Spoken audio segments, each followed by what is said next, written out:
అనగనగా ఒక రాజుగారు ఉన్నారు. ఆయనకి 7 కొడుకులు. వారు ఒకరోజు వేటకు వెళ్ళారు. వేటకు వెళ్ళి 7 చేపలు తెచ్చారు.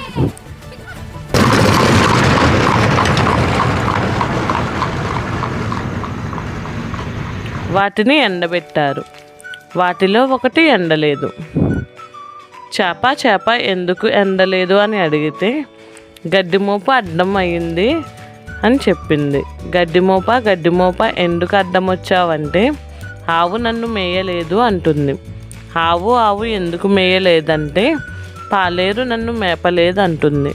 పాలేరా ఎందుకు మేపలేదంటే అవ్వ నాకు బొవ్వ పెట్టలేదంటాడు. అవ్వ బొవ్వ ఎందుకు పెట్టలేదంటే పిల్లవాడు ఏడుస్తున్నాడంటుంది.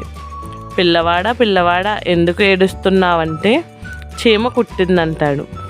చీమ ఎందుకు కుట్టావు అని అడిగితే అప్పుడు చీమ నా బంగారు పుట్టలో వేలు పెడితే నేను కుట్టనా అంటుంది.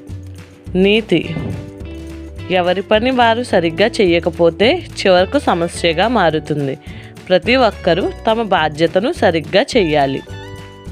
ఎప్పటి పనిని అప్పుడే పూర్తి చేయాలి.